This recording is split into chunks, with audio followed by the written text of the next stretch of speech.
Assalamualaikum warahmatullahi wabarakatuh. Alhamdulillah wa syukurillah, la haula wa la quwata illa billah. Segala puji dan syukur hanya milik Allah. Salawat dan salam untuk Rasulullah Muhammad sallallahu alaihi wasallam. Pemegang peradaban suatu bangsa ditentukan oleh kualitas sumber daya manusia.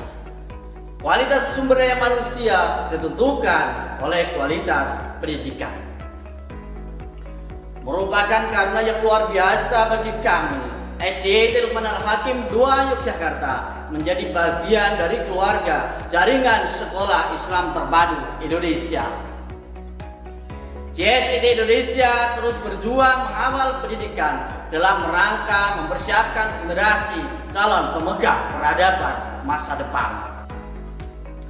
Dalam rangka ikut menyambut Munas JSIT kelima, saya Syarifuddin SPD MPD dari SDIT Luqman Al-Hakim II Yogyakarta dengan semangat dan bangga akan menyampaikan grand design pendidikan dalam rangka menyiapkan generasi menuju Indonesia Emas tahun 2045. Tahun 2045 Indonesia memperingati 100 tahun hari kemerdekaannya. Menyongsong generasi emas 2045, faktor pendidikan menjadi sangat menentukan. Pendidikan memang bukan persoalan yang mudah. Bila kita tanam sekarang, maka hasilnya baru kita rasakan 10 hingga 20 tahun mendatang. Oleh karena itu, kita harus bersinergi untuk mewujudkan generasi emas 2045.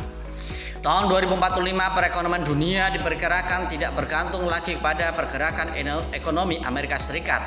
Akan tetapi diperkirakan akan bergerak Asia.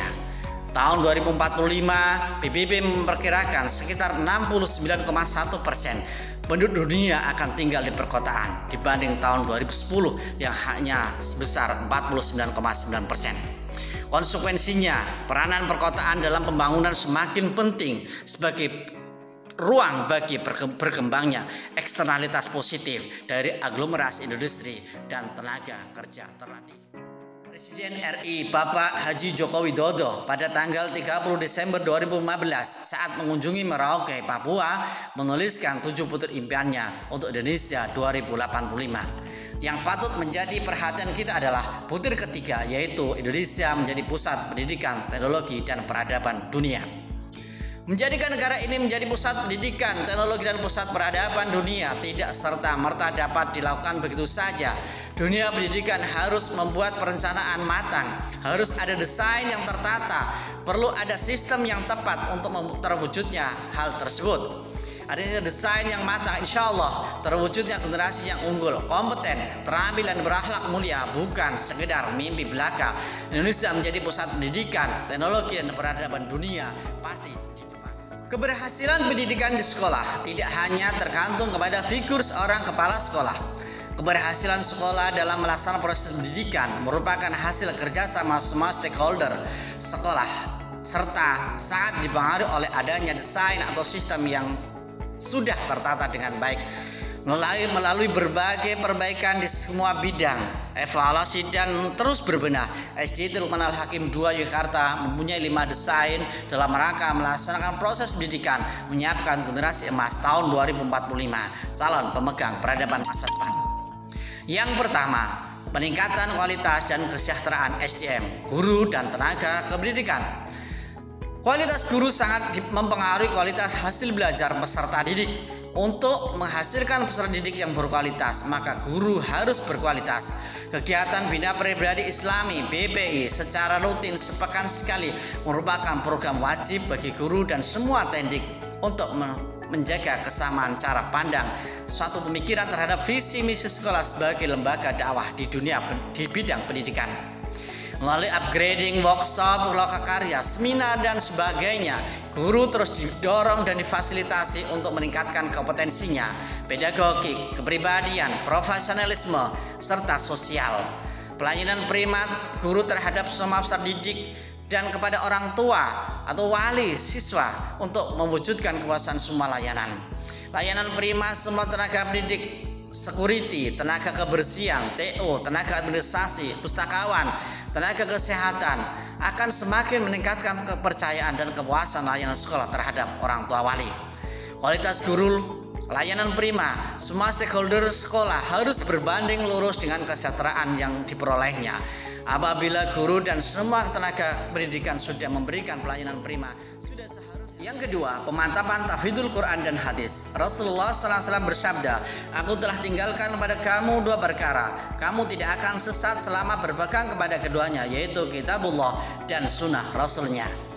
Proses pendidikan tidak dapat dipisahkan oleh Al-Quran dan hadis. Al-Quran sebagai pedoman hidup, Al-Quran sebagai sumber dari semua sumber ilmu. Apabila proses pendidikan selalu diwarnai dengan Al-Quran, maka akan selalu dekat dengan Allah, akan selalu dibimbing oleh Allah, selalu dalam rahmatnya. Hadis sebagai bagian yang tidak dipisahkan dengan Al-Quran, karena dengan belajar hadis, ilmu yang kita dapatkan akan semakin kuat, semakin yakin bahwa yang kita pelajari sesuai dengan kaidah dan tuntunannya dari Allah dan Rasulnya. Kurikulum pembelajaran Al-Quran dan hadis yang tertata dengan baik tiap jenjangnya akan terukur capaian dan hasilnya serta kualitasnya. Yang ketiga, internalisasi pendidikan akhlak mulia atau pendidikan karakter. Keberhasilan pendidikan tidak semata-mata dilihat dari hasil nilai kognisi yang diperoleh peserta didik. Akan tetapi ada yang lebih penting, yaitu akhlak mulia atau pendidikan karakter. Imam Malik radhiyallahu anhu menyampaikan, "Ta'allamal adab qabla an tata'allama ilm." Pelajari adab sebelum mempelajari ilmu. Pendidikan akhlak mulia menjadi poin sangat penting dalam dunia pendidikan dalam mempersiapkan generasi calon pemegang peradaban. SD Tilman Al-Hakim II Yogyakarta berkomitmen dalam pendidikannya pada pendidikan akhlak mulia atau pendidikan karakter peserta didik. Peserta didik akan dibimbing dan dipantau secara intensif baik di sekolah, dari mulai datang hingga pulang sekolah, dan di rumah melalui mutabaah tiap siswa. Dengan program yang terukur secara sistematis sehingga akhlak mulia siswa akan terbentuk dan akan membudaya menjadi habit. Hal ini sesuai dengan program pemerintah melalui Kementerian Pendidikan dan Kebudayaan dengan reformasi pendidikan karakter, dengan penguatan pendidikan karakter yang mengacu pada 5 nilai karakter utama.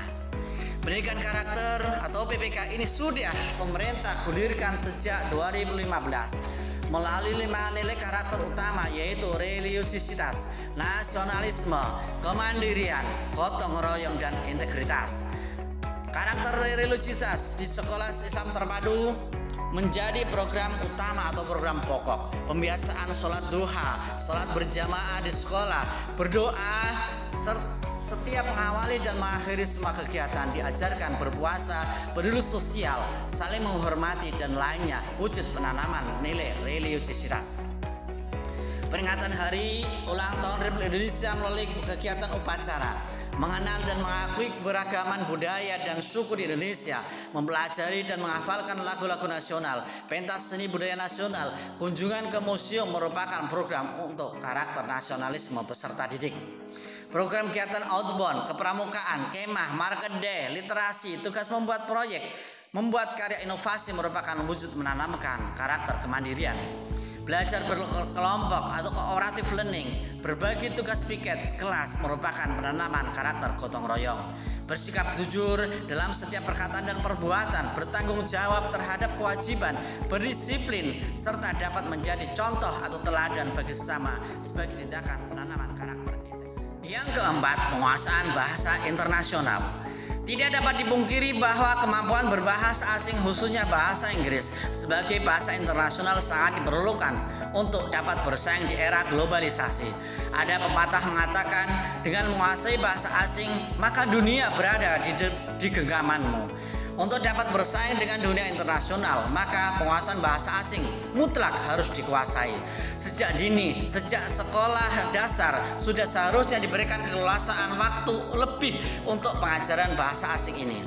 Selain pembelajaran di kelas, juga melalui kegiatan ekstrakurikuler dengan sekali waktu berinteraksi langsung dengan orang asing atau mendatangkan native speaker, sehingga akan mendapatkan hasil yang lebih baik. Yang kelima, penguasaan teknologi. Revolusi Industri 4.0 mendorong terjadinya disrupsi dalam berbagai bidang. Perubahan terjadi begitu cepat karena disrupsi, sehingga tren perkembangan teknologi yang telah bergeser dan ekonomi digital mampu menguasai ekonomi dunia saat ini. Sangat penting bagi generasi milenial dalam menguasai teknologi sejak dini dengan mengembangkan soft skill dan hard skill. SD Tilman Al-Hakim II Yogyakarta terus berbenah menyiapkan peserta didik untuk menghadapi era digital ini. Adanya pandemi COVID-19, ada hikmah di balik musibah. Sekolah yang dengan sigap menyiapkan semua gurunya mempelajari teknologi agar pembelajaran tetap dapat berlangsung dengan tidak mengurangi kualitas atau hasilnya. Berbagai upaya dilakukan untuk mengupgrade semua guru, workshop, pembuatan video, upload materi di YouTube, teknis Zoom, penggunaan Google Meet, Google Classroom, membuat pembelajaran daring, teknis evaluasi dan sebagainya. Guru telah terus berinovasi agar pembelajaran daring dan atau luring semakin menarik dengan penggunaan teknologi ini. Guru dan peserta didik semakin nyaman dengan pelayanan prima e-learning sekolah yang selalu update. Melalui Google Classroom, Zoom Meeting, Quizzes, dan sebagainya, proses pendidikan akan semakin diminati. Maka sejak dini peserta didik sudah harus dibekali dengan teknologi sehingga akan semakin terampil dan unggul saat mengemban amanah sebagai pemegang peradaban masa depan. Demikian Grand Design Pendidikan dalam rangka menyiapkan generasi menuju Indonesia Emas tahun 2045. Meningkatkan mutu dan kualitas pendidikan SD Tilman Al-Hakim II Yogyakarta. JSIT Indonesia teruslah menjadi penggerak dan pemberdaya bangsa untuk menyiapkan calon generasi pemegang peradaban masa depan. Selamat dan sukses Munas kelima JSIT Indonesia. Wassalamualaikum warahmatullahi wabarakatuh.